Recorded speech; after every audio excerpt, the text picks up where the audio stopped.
1980.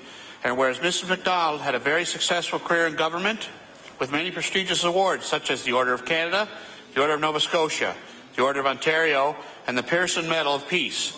And whereas Earth Day is now celebrated on April 22nd and is the largest environmental event in the world, therefore be it resolved that all members of this House of Assembly thank Flora MacDonald for her efforts to bring Earth Day to Canada.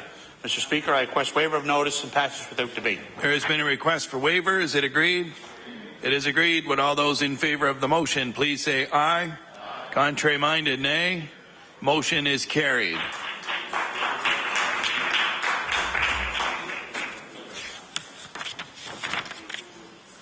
Barring no other notices of motion, we'll now move on to orders of the day with oral questions put by members to ministers. The time is now 12:41. We will conclude at 1:41. The Honourable Leader of the Official Opposition. Thank you, Mr. Speaker. My question is for the Premier. Mr. Speaker, gas prices are likely to hit an all-time high later this week. As all Nova Scotians are painfully aware, 25.5 cents of every litre that they buy goes to taxes to the government, plus, on top of that, Mr. Speaker, they pay another 15% HST.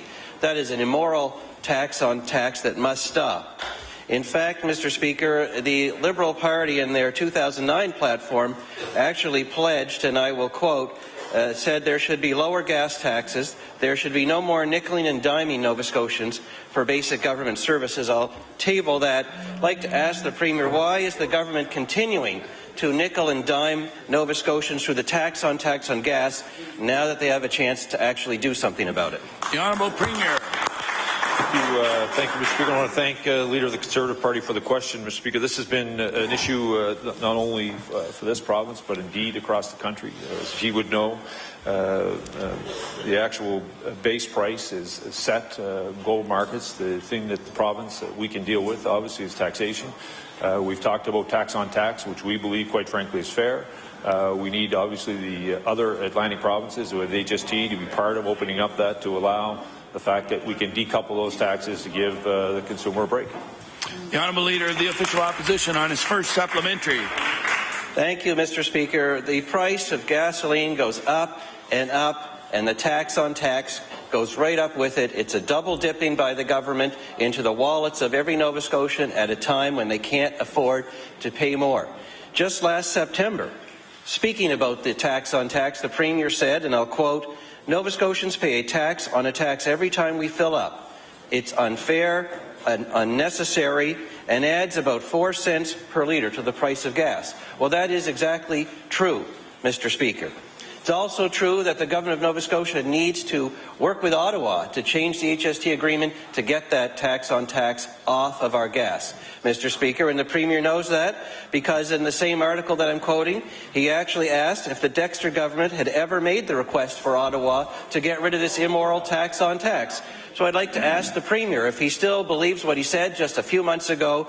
Has he or any member of his government contacted Ottawa to get rid of the tax on gasoline? The Honourable Premier. Thank you, Mr. Speaker. I first of all want to tell all members of the House, Mr. Speaker, the fact that I've very much enjoyed continuing to build a positive relationship with Ottawa through Minister McKay. We've talked about a whole host of issues. The Leader of the Conservative Party may not be aware that in May I'll be meeting with Atlantic premiers. As he knows, the HST is in a number of our provinces that require a number of premiers to actually look for the opening up of the HST agreement. Mr. Speaker, it will be one of the parts of the conversation that I have with the Atlantic premiers. The Honourable Leader of the Official Opposition on his final supplementary. Mr. Speaker, I'll take that answer to be no after 6 months in office on such an immoral tax. Just say to the Premier, if he wants to build a positive relationship with the people of Nova Scotia, he should actually stand up for them and do what he said he would do during the election and get rid of that tax on gasoline because it's wrong and is immoral. Mr. Speaker, the Premier once said, and I will quote, "The tax on tax is costing you, me, and every other Nova Scotian millions of dollars for a system that inflates the price of gas." That's very true, and now we're about to see the highest gas prices in our country's history and in our province's history. So I'd like to ask the Premier why he sits by as the tax on cost is costing you, me, and every other Nova Scotian millions of dollars. The Honourable Premier.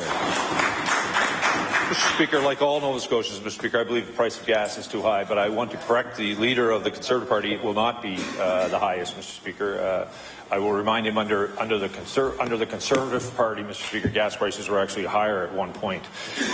Not that anyone should take consolation in that, Mr. Speaker. We're going to continue to do what I've said, which is to begin to ensure that we work with our neighbouring provinces to look at ensuring that we can decouple the HST from charging it off the motor fuel tax.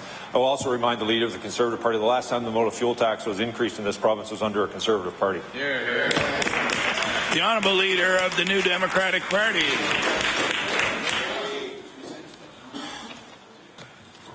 Thank you, Mr. Speaker. Mr. Speaker, my question through you is to the Premier. Mr. Speaker, CBC and other media outlets are reporting that gas prices may hit an all-time high in Nova Scotia this week. And experts are predicting that prices in Halifax could exceed the record high level of $1.45 a litre, and gas in Cape Breton is already selling at close to $1.47 a litre. So my question to the Premier is this: what is he proposing to do to help Nova Scotians deal with these extraordinary high gas prices? The Honourable Premier. Thank you, Mr. Speaker. Thank you, Mr. Speaker. I want to thank the honourable member for the question and inform her, as I said, to the leader of the Conservative Party, is to work with my Atlantic colleagues to ensure that we put a united effort, hopefully to work with our federal government so that we can move to decoupling a tax on tax so that we can provide some relief to Nova Scotians. The Honourable Leader of the New Democratic Party on her first supplementary. Well, thank you very much, Mr. Speaker. Mr. Speaker, in 2007, when the Premier sat as an opposition member of this House, he made a lot of promises to help Nova Scotians deal with the cost of gas prices. He promised to reduce the gas tax by more than 5 cents a litre, and Mr. Speaker, I will table that. My question to the Premier, Mr. Speaker, is this: what steps is he going to take to help Nova Scotians now? The Honourable Premier. Mr. Speaker, I want to remind the honourable member, since 2007, the Democratic Party spent 4 years in power in this province and driven us, Mr. Speaker, in debt.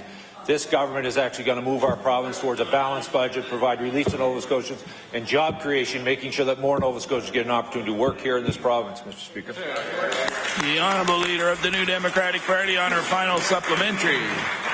Well, Mr. Speaker, the Premier made many, many commitments and raised many, many expectations around what he would do when he had an opportunity to assist people in this province deal with high gas prices.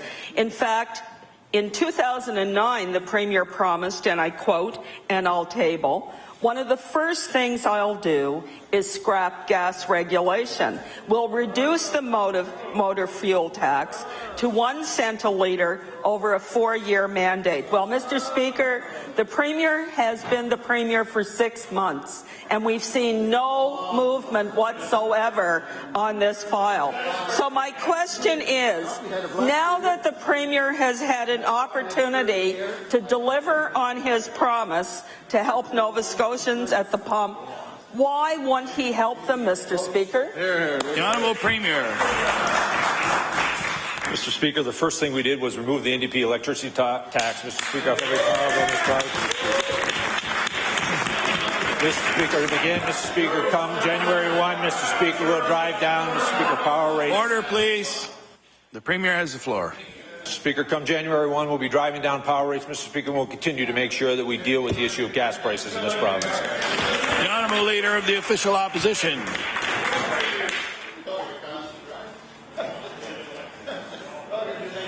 Oh, thank you, Mr. Speaker.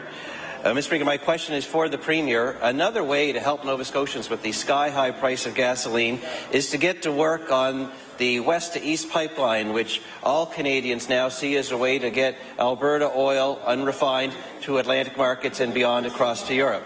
Mr. Speaker, in fact, that very pipeline is before the National Energy Board today, starting the regulatory approval process. We know when we read the local newspapers that the Premier of New Brunswick is working very hard to make sure that pipeline gets to St. John, New Brunswick, which will benefit all New Brunswickers. But we have seen no action from the Premier of Nova Scotia to try and extend it here to our province, despite the strong business case to do so and the benefits it would bring to Nova Scotia. So I'd like to ask the Premier if he could list for us what steps he personally has taken to see that the West-East pipeline also comes to Nova Scotia, like the New Brunswick Premier is doing. The Honourable Premier. Thank you, Mr. Speaker. Mr. Speaker, I've continued to talk to the federal government to ensure that pipeline ends up coming through Nova Scotia, Mr. Speaker, but I will assure this member that the one thing I won't do with every conversation I have with my political colleagues across this province is run to the media outlet so I can put it in the paper to gain political points. Mr. Speaker, this is about doing what's right for Nova Scotia, and that's what this government is doing. The Honourable Leader of the Official Opposition on his first supplementary. Mr. Speaker, quite frankly, I have no idea what the Premier is talking about, other than to say,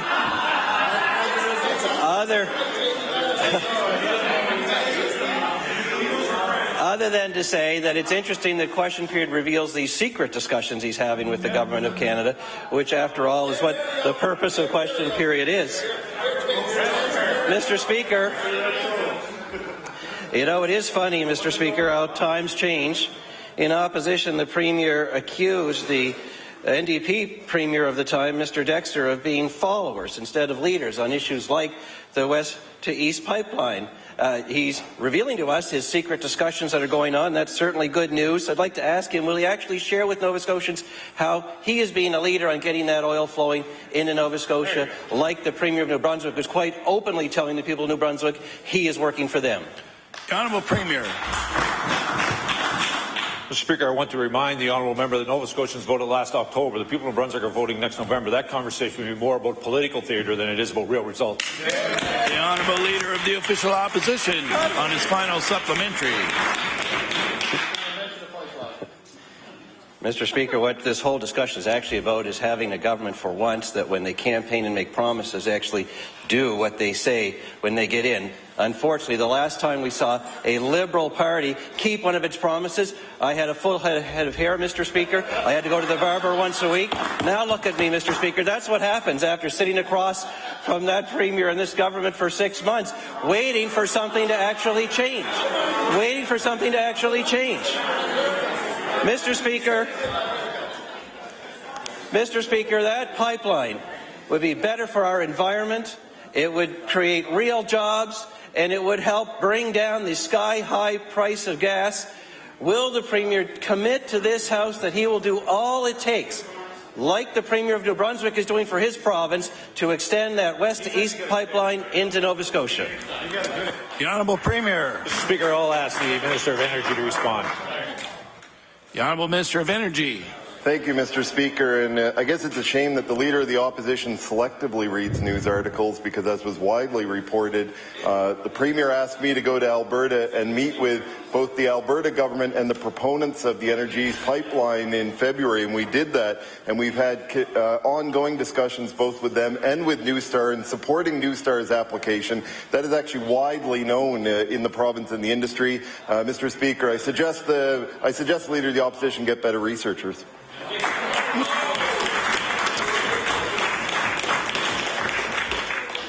The Honourable Member for Colchester, Musquodoboit Valley. Thank you, Mr. Speaker. Mr. Speaker, I'd like to ask a question of the Minister of Environment regarding the environmental assessment process.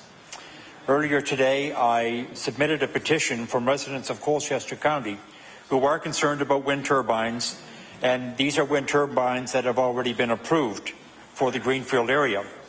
The petition is signed by those who will be living in the vicinity of this project and which received approval from the Minister earlier this year. So in light of the petition, I'm going to ask what weight the concerns of these citizens were given when the Minister approved the Greenfield Wind Project.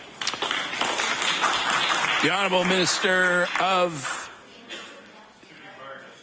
Environment. Thank you, Mr. Speaker. I guess a couple of things just to clarify. The petition that was put forward at the start of the session today was actually directed towards the Minister of Energy and related to the conflict process, which falls outside of my purview of responsibility. But with respect to the actual question that's been put forward about the environmental assessment process, I'm happy to clarify that process. Essentially, through the process, environmental process, assessment process, there is a requirement for consultation where the proponents advertise and promote the proposed activity, provide a period of time for people to provide input. That is all submitted as part of the total package that is evaluated by myself and staff to make a decision based upon that information. The honourable member for Colchester, Musqueam Valley, on his first supplementary. I've been involved with this for a number of months now, and my concern was then and still is the level of consultation that this project has had with the community. Their concerns include potential effects that this project may have on wildlife and nearby residents. Health Canada has been conducting a study into the impacts of wind turbines on nearby residents. This study is expected to be released later this year. Will the Minister review this study once it is released and consider modifying the province's requirements for wind projects? The Honourable Minister of the Environment. Mr. Speaker, thank you again. Thank you to the member opposite for raising some very good questions around this process, because there are a number of people that ask questions like this on various environmental projects across the province. With respect to the decision-making process and that particular study that is ongoing with Health Canada, I want to assure all members of this House, all members of the public across Nova Scotia, that through the environmental assessment process for windmills and other activities, we do, as a department, engage the Canada Health, and they are given an opportunity to review the proposed project and provide any concerns that they may have. And at no point has that department raised any flags with the ongoing proposals that we've been approving in this province, even while their own study is ongoing. And at no point did they ask us to consider putting a moratorium or considering any concerns that they have with health effects in that regard. With respect to when that study comes out, by all means, as any study would affect environmental decisions being made in this province, the Department of Environment does, on an ongoing basis, stay up to date, and that study would be one of many that we review on an ongoing basis. The honourable member for Colchester, Musqueam Valley, on his final supplementary. I do appreciate that information, Mr. Speaker. I also appreciate what this community of residents has already gone through in the last number of months. They feel that their concerns regarding the project were not adequately addressed. So I guess I'm going to ask the Minister, would he be willing to meet either now or at a future time with these residents to hear their concerns in person? The Honourable Minister of the Environment. Mr. Speaker, by all means, I don't think I've turned down a request by concerned citizens to meet with me on a wide variety of issues. It's just really a matter of scheduling the time to meet with them and have those discussions. So I'm sure we can schedule something in. The Honourable Leader of the New Democratic Party. Thank you, Mr. Speaker. Mr. Speaker, again, my question through you is to the Premier. Mr. Speaker, yesterday with the announcement of Invest Nova Scotia Board, Nova Scotians learned of yet another broken Liberal promise. Prior to the election, the Premier advertised that his government would turn away companies looking for assistance and send them to a bank. A Liberal government would be the lender of last resort, the Premier said. But as of yesterday, we found out that the Liberal government is more than happy to help private companies with a variety of incentives, which will include free land, capital investments, tax rebates, payroll rebates, and according to the Minister of Economic and Rural Development, even something similar to a grant called a contribution. So, Mr. Speaker, my question to the Premier is this. Given that his government is now providing incentives and contributions to private companies, what are the lending standards and collection practices being placed on the Liberal Invest Nova Scotia Board? The Honourable Premier. Thank you, Mr. Speaker. I want to assure the honourable member and all Nova Scotians that any decision that is made when it comes to lending money in this province, Mr. Speaker, will be put through a business lens. It will be arm's length from a cabinet, Mr. Speaker, and I want to ensure all Nova Scotians that the way money had been thrown around by the previous government has stopped. Yeah. The Honourable Leader of the New Democratic Party on her first supplementary. Mr. Speaker, Invest Nova Scotia is a far cry from what the current Premier called for.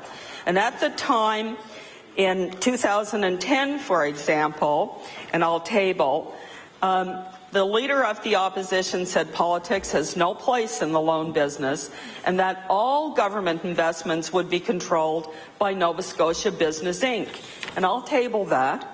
So by today, in 2014, with the creation of Invest Nova Scotia, the Premier has given a small group of Liberal cabinet ministers the final say in the loan business. One could even argue, Mr. Speaker, that the Premier has taken the loan business from ERDT and moved it to one government place. So my question to the Premier, Mr. Speaker, is this. Why did he choose to break his pledge from 2010 to hand control of the Jobs Fund over to Nova Scotia Business Inc.? The Honourable Premier. Thank you, Mr. Speaker. I want to remind and ensure the honourable member that not only have we've taken the politics, Mr. Speaker, out of lending in this province, we've actually put it in the hands of business people, Mr. Speaker.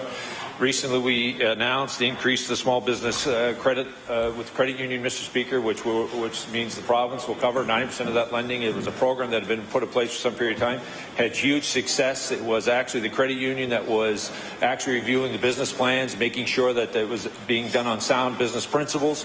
What we have done and put in place is to ensure that we provided some a cover so that credit unions across this province, regardless of size, will be able to participate in that program. Huge success for employment, Mr. Speaker. It hits every community across this province.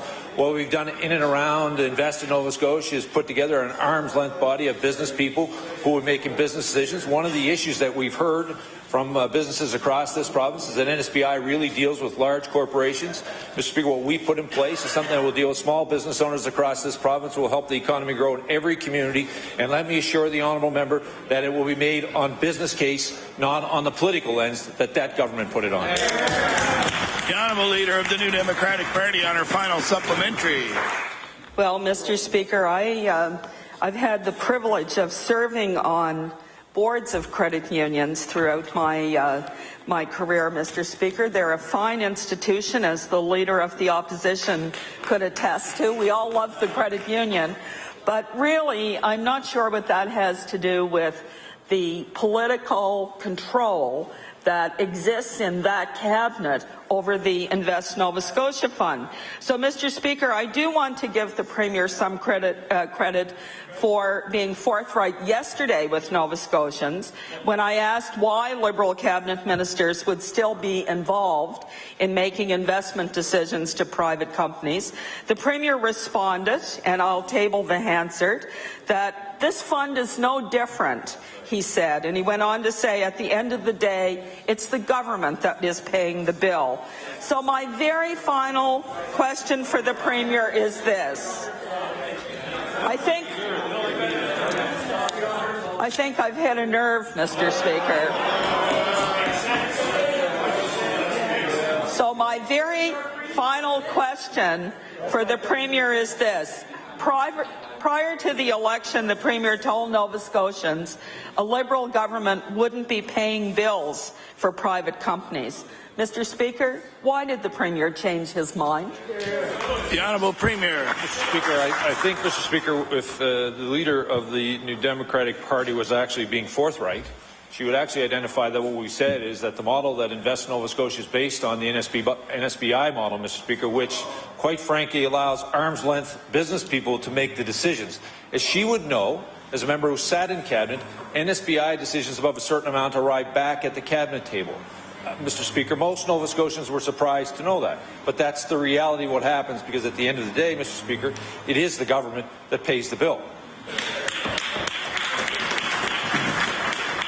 I'd just like to remind the Premier, before we continue, that to indicate that the honourable member across the floor is not being forthright is somewhat unparliamentary. So.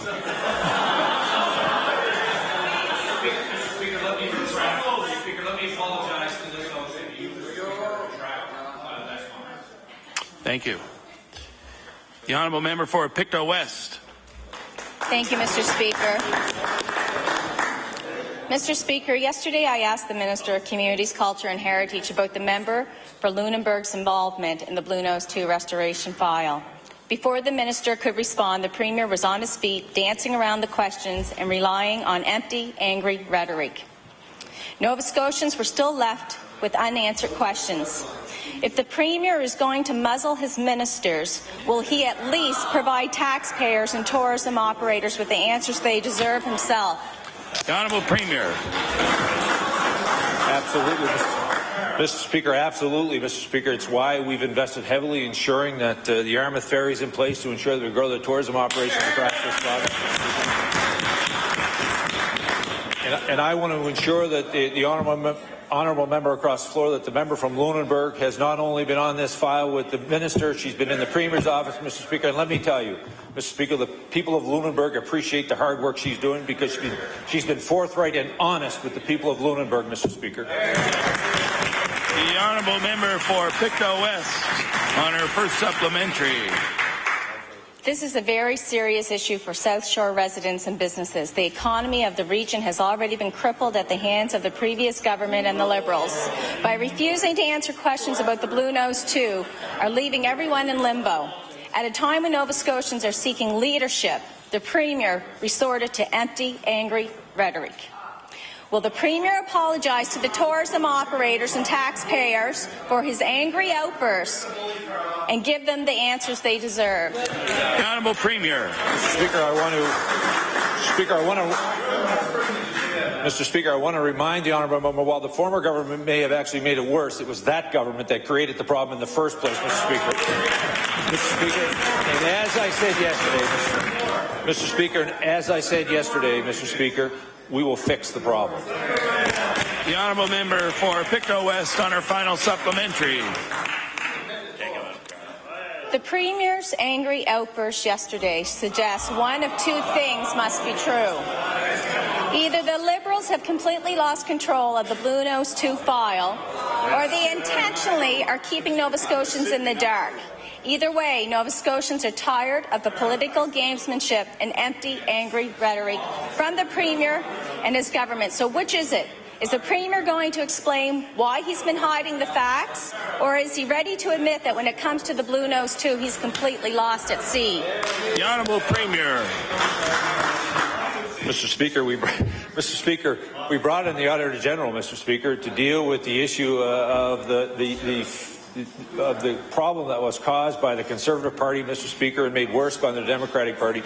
But, Mr. Speaker, I want to remind all members of this House, the member from Lunenburg has always stood up and been forthright with not only with their constituents, the people of this province. The member from Pictou West, who's asking this question, on one hand, talks about cleaning up Boat Harbour, Mr. Speaker, doesn't do anything, Mr. Speaker, about the mill, Mr. Speaker, creates one on both sides, Mr. Speaker. Let me tell you, when you talk about being honest with your constituents, Mr. Speaker, order, please.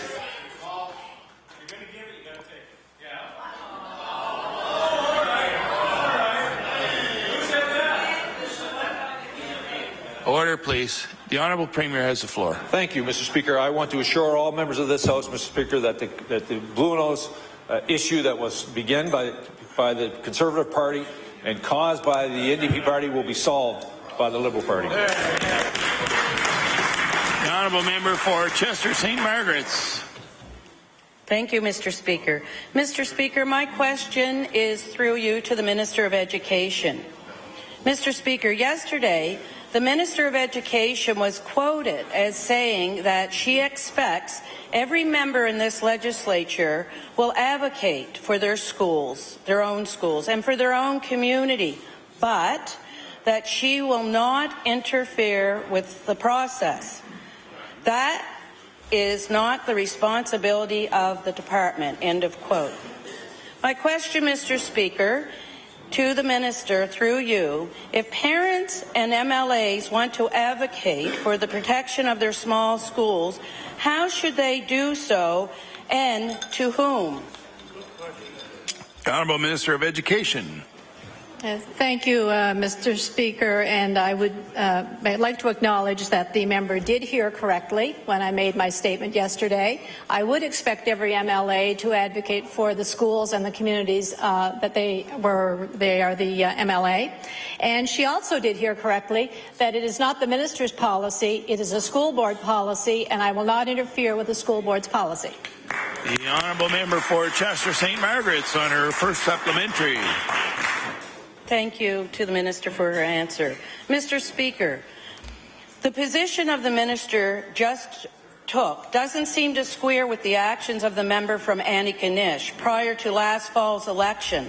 The now Minister of Environment has stated publicly that he has very little faith in school boards' abilities to make these kinds of decisions. In fact, an organization he represented took the Strait Regional School Board to court when they were going through their school review process. So therefore, Mr. Speaker, my question to the Minister is, when did the Minister of Environment meet with the Minister of Education to discuss his animated position on school board involvement, and what was it about his arguments that she found so unconvincing? I think it's happening now.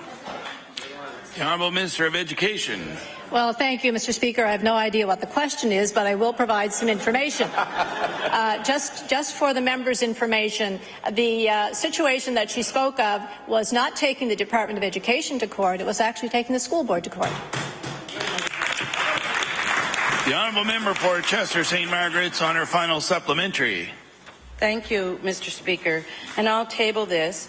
This is a CBC News posting of December 1st, 2010, and it says, and it would be the Minister of Environment as a spokesman for the Save Community Schools Group, said the board was using misleading and erroneous information when it was trying to justify closing a number of schools in the district.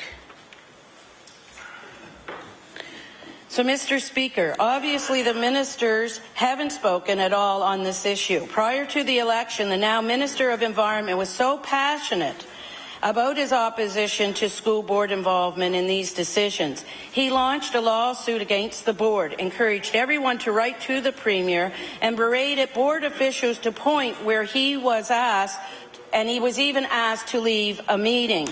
And I can table these documents.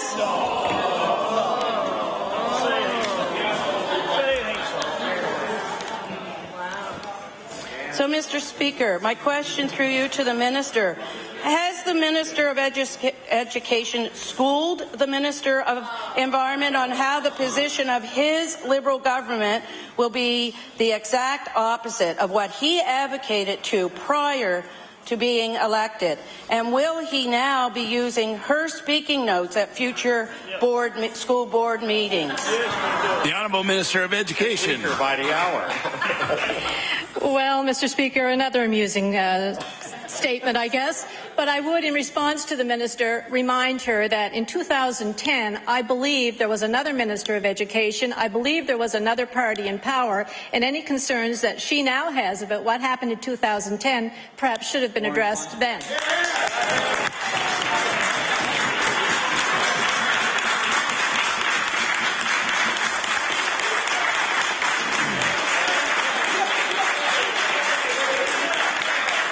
The Honourable Member for Pictou East. Thank you, Mr. Speaker. Thank you, Mr. Speaker. My question today is for the Minister of Finance. Well, in opposition, the new government was quick to lash out at the mistakes that the old government was making, especially around the HST increase. But now in government, while they're in government now, those lashings have now become excuses. And Nova Scotians were expecting an HST cut. Families were hoping the cut would help them make ends meet. Businesses were hoping it would help them increase sales and ease pressures on cash flow. Promised tax relief in the budget when the budget is balanced, after the incredible increase in spending that we've seen in the budget table just a couple short weeks ago, Nova Scotians are now worried that they are saddled with the same reckless spending that they saw under the NDP. So my question for the minister today is, why is the government willing to continue to increase government spending instead of helping families and businesses? The Honourable Minister of Finance. Thank you very much, Mr. Speaker, and I appreciate the question from the honourable member. Mr. Speaker, first of all, during the last election, what was just held only 6 months ago, the Liberal Party was very honest in its approach in saying exactly what we could not afford. And, Mr. Speaker, that was done in the face of both other parties promising reductions which are frankly not affordable, given the frank and honest assessment that we saw in the budget that was presented here earlier this month. Thank you, Mr. Speaker. The honourable member for Pictou East on his first supplementary. Mr. Speaker, I hardly think a one-hour question period is long enough to get into the promises of what were made to Nova Scotians during the campaign and what they're seeing delivered now. But what I will say is, while in opposition, the now Premier was quoted as saying that the NDP HST increase was taking the easy way out, and I'll table that for the benefit of the House.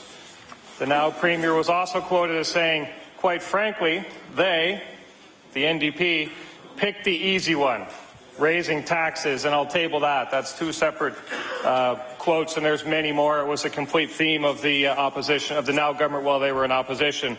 So my question today to the minister is quite simple. What has changed? Why is the Liberal government now content to take the easy way out? The Honourable Minister of Finance. Thank you very much, Mr. Speaker. And as a new government, and certainly as a new finance minister, we looked at the sources of revenue that this province has, and we looked at the tremendous needs that we have, and we looked at the lower economy that we've seen over the last 4 years, which has resulted in the deficit that was in place for both last year and this year. And we certainly have been honest with Nova Scotians in saying we cannot afford to lose the revenue that comes from the HST or from other taxes at this time. The honourable member for Pictou East on his final supplementary. Thank you, Mr. Speaker. And obviously, governing is about establishing priorities. And it certainly seems to be a priority of this government to not worry about the revenue side of it and just jack up the expenses as high as they can, because as we've seen, $400 million in new spending. The CFIB business barometer was released just earlier today, and I'll table that document. Some advice from the Minister of Transportation, which I always appreciate. Apparently, we are now going to try and debate whether the spending of the government has increased this year or not. We might as well get back to our discussion of whether there'll be more bureaucrats this year. Does the member have a question? The member has a question.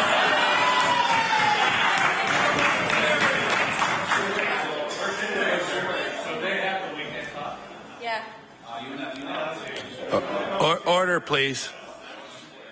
The honourable member for Pictou East has the floor. Thank you, Mr. Speaker. The CFIB business barometer was released earlier today for April. Nova Scotia business confidence is now 8.8 points below the national average and second lowest in the country. And under the category of major cost constraints, 56% of Nova Scotians businesses responded that taxes and regulatory costs are a major cost constraint. The past government stalled economic growth, and now the current government seems quite content to continue in their footsteps. So my anxiously awaited question for the minister is, will the abundance of information showing our stalled economy,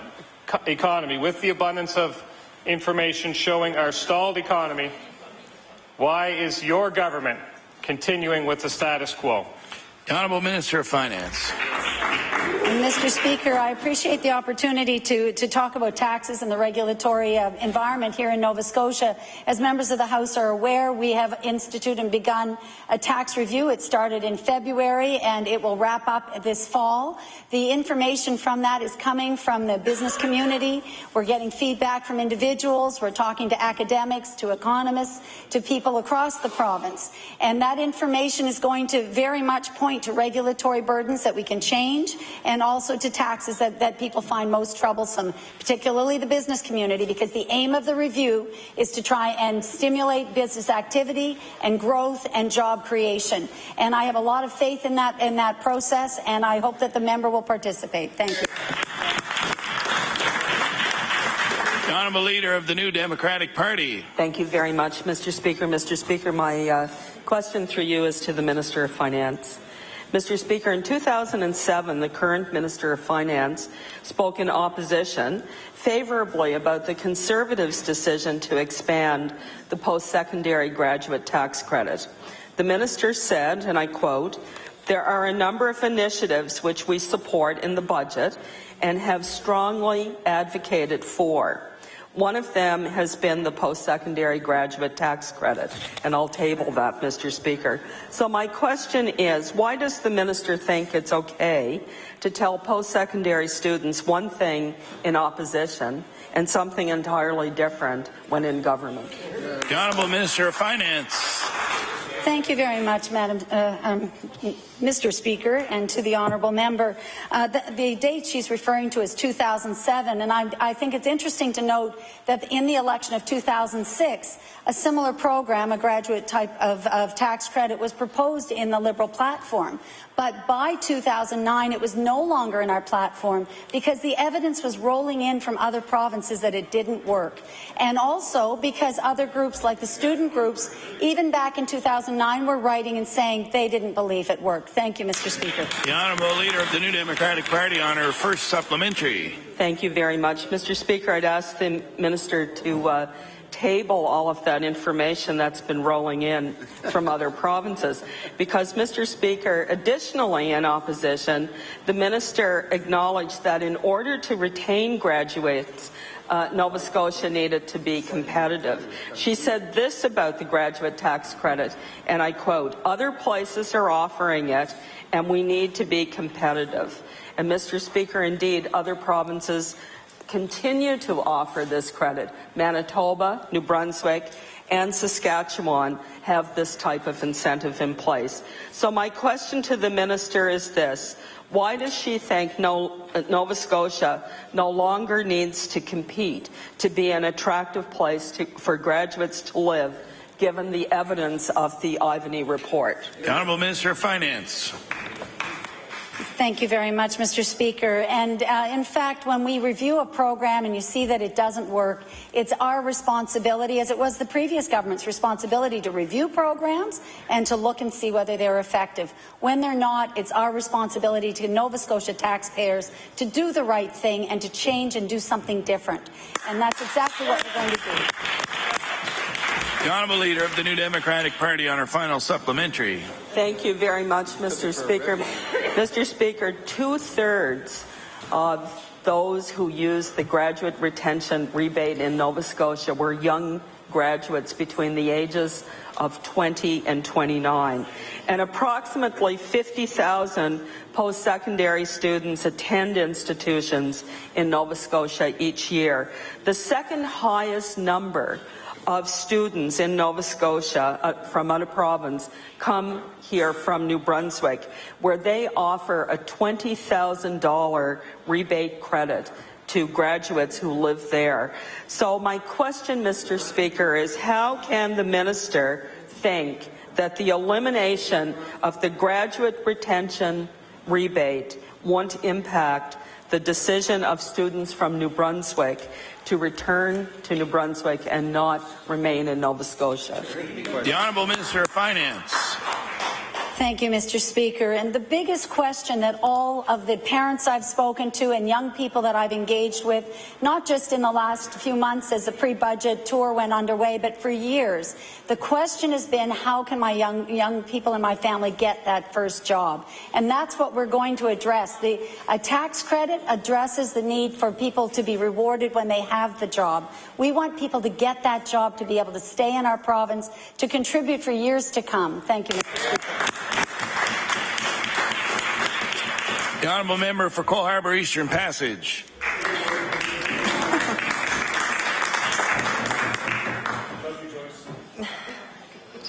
Mr. Speaker, I've been contacted by the people in my riding of Cole Harbour Eastern Passage who suffer terrible from Lyme disease and the pain it inflicts on them.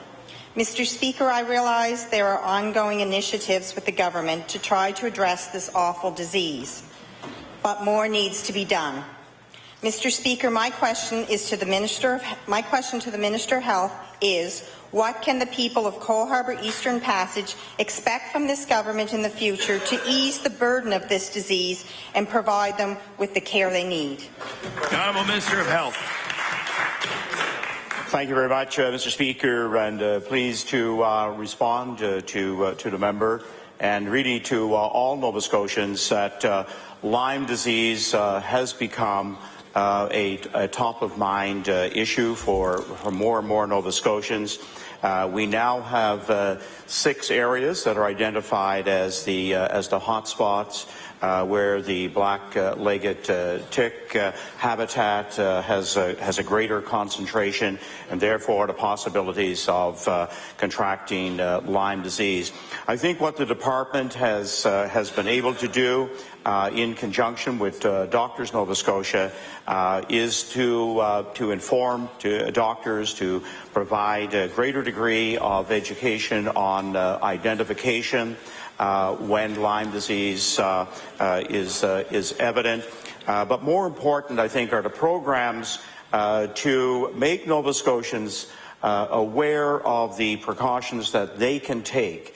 And again, on the website and through pamphlets and posters, to still, to go out and enjoy the outdoors, but by taking a number of very simple steps, they can reduce the possibility of a tick bite. And that's, I think, the important measures. At the current time, we are improving research at the IWK to make sure that when Lyme disease is contracted, we're able to do the double testing procedure to quickly confirm Lyme disease and to give the appropriate treatments.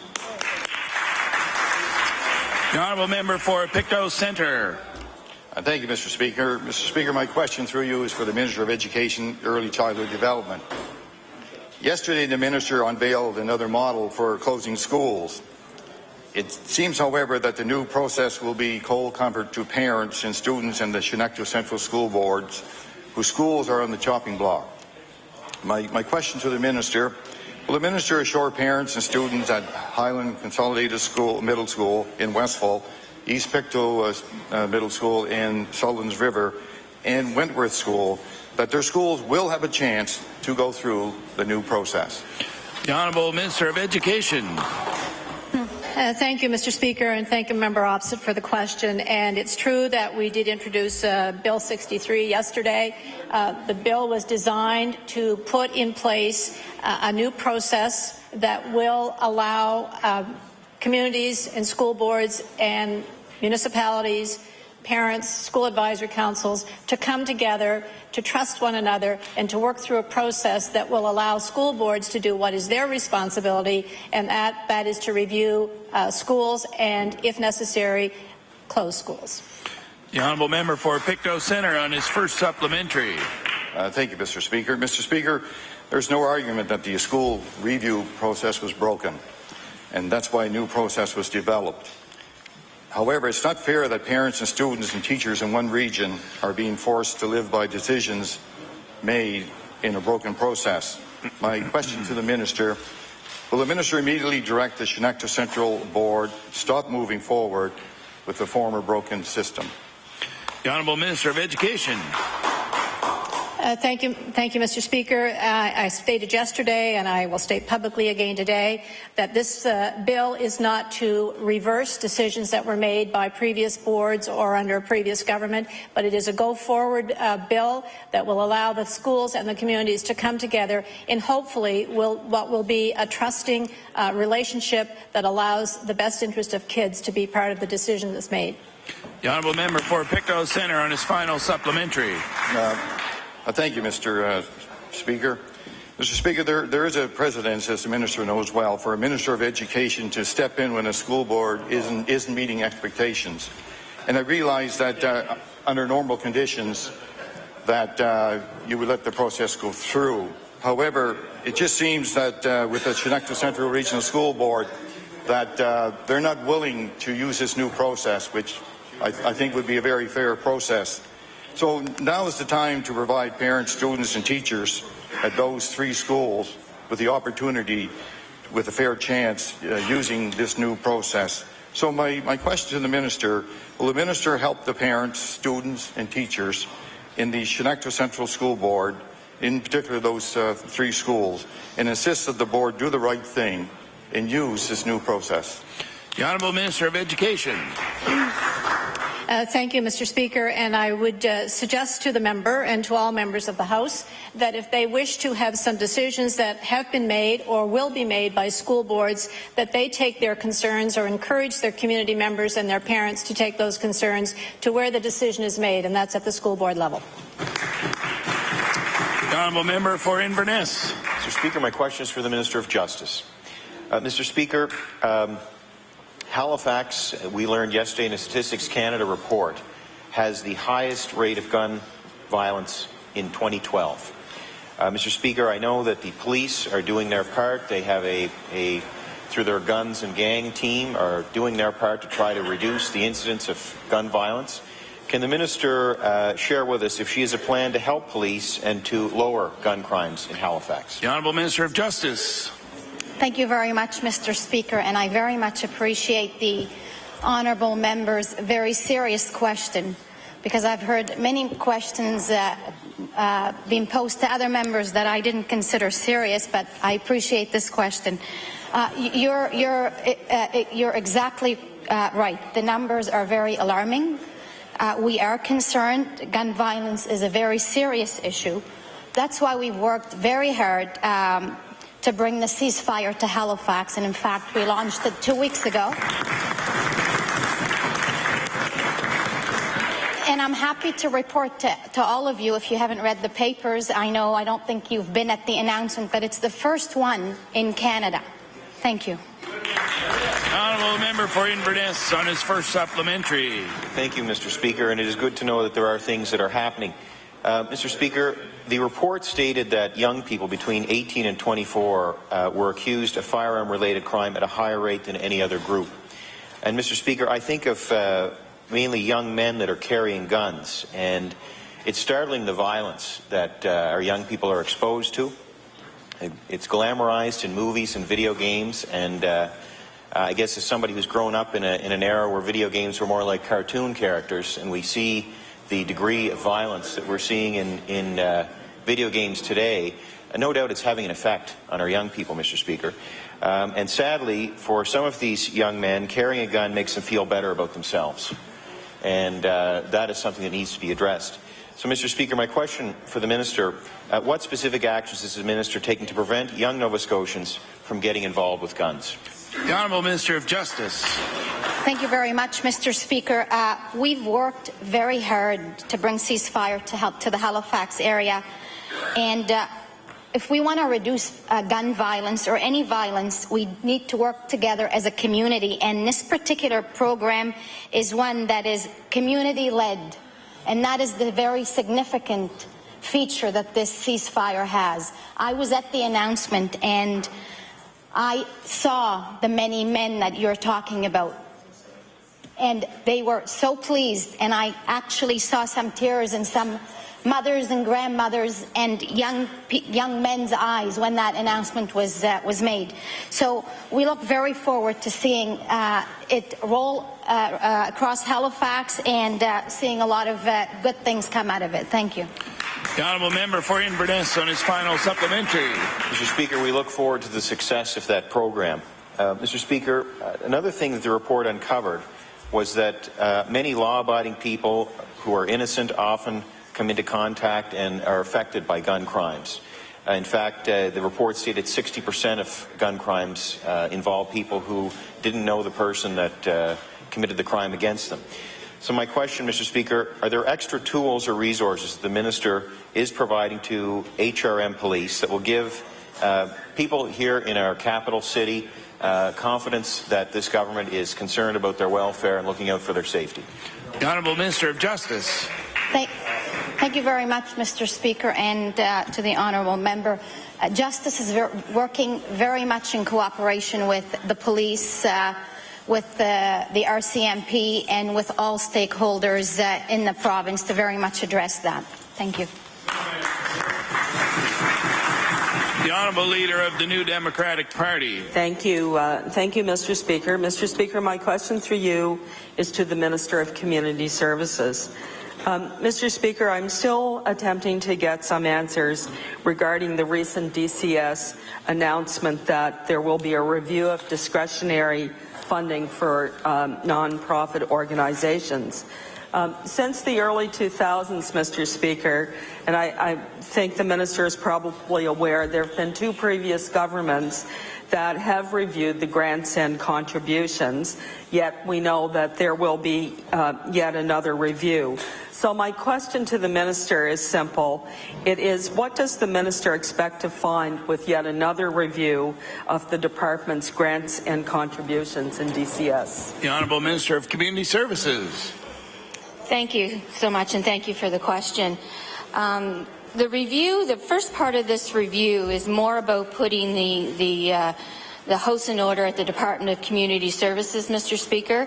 It's about making sure that the scarce resources that are available to nonprofits which do extraordinary work, which aren't done by anybody else in government, are being used to the best that they can be used, and also making sure that this review is done timely in this year, because as per our platform commitment, we will be going to a multi-year funding program starting in the next fiscal year, which the nonprofit sector has been asking for years to help with sustainability and planning in their own program development.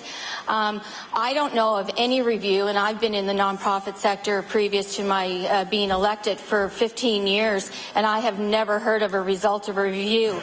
So when I have executive directors come to me and still ask the question, how does the Department of Community Services decide who gets what and what is the evaluation with that, and I as minister can't answer it, then those review, I would say, were a colossal failure.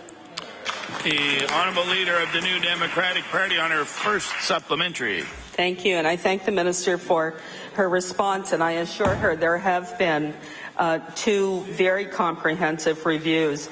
As the Minister knows, many Department of Community Services organizations are already stretched pretty thin based on limited resources that they have to manage with, and as I said, they've been through multiple reviews. So my question to the Minister is this: is it the Minister's intention to review all groups and agencies receiving discretionary funding from her department, or only those she made reference to that had raised a red flag for her? The Honourable Minister of Community Services. Thank you, Mr. Speaker. We'll be doing a review of our practices within the government to make sure that we have good stewardship and that we are providing the outcomes within our department that we need to be accountable to Nova Scotians.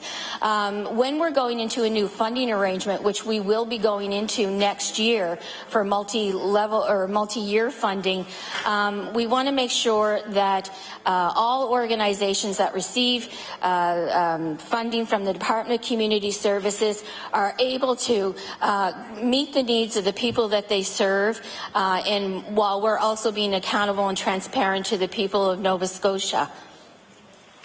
The Honourable Leader of the New Democratic Party on her final supplementary. Thank you very much, Mr. Speaker. Well, Mr. Speaker, I think we all would agree that we need more transparency and accountability from government. And indeed, organizations that are providing important services need to know what the standards and the expectations are. Mr. Speaker, I'd like to table a copy of all of the groups and organizations that receive grants and contributions in the Department of Community Services or from the Department of Community Services for the year 2013. There's a wide array of groups there, Mr. Speaker, groups that work with people with disabilities, child care centers, women's organizations, organizations that work with children. And I would like to ask the Minister if all of these groups will have their funding reviewed as part of this process, or if not, if it's a smaller group, would she please identify that it is a smaller group and provide us with a list of who in fact that will be before the end of the session today, Mr. Speaker? The Honourable Member, Minister of Community Services. Thank you, Mr. Speaker. I'd actually like to table the letter that went out to all organizations, not just a small group. They went to all organizations, detailing how we are going to look at a review this year, and then which will lead us into multi-level or multi-year funding for the next fiscal. I would also like to remind the leader of the third party that yesterday I made a $2 million investment through our government department to 23 family resource centers, which had not seen a bump in funding in over 10 years, in which they will be receiving $75,000 annualized on this day forward. I also would like to look at the government platform commitment of $500,000 investment into transition houses, second stage housing, and also women's centers, which do a lot of the frontline work that help families in crisis and vulnerable Nova Scotians. You know, the commitments that we made in the platform have been fulfilled. They will be more fulfilled in the next coming weeks. Order, please. Time allotted for oral questions by members to ministers has expired.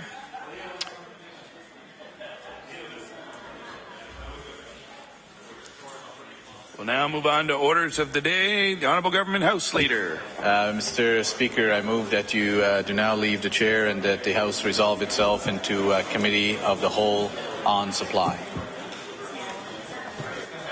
Motion carried. House will now recess for 1 minute while we arrange for Committee of Supply.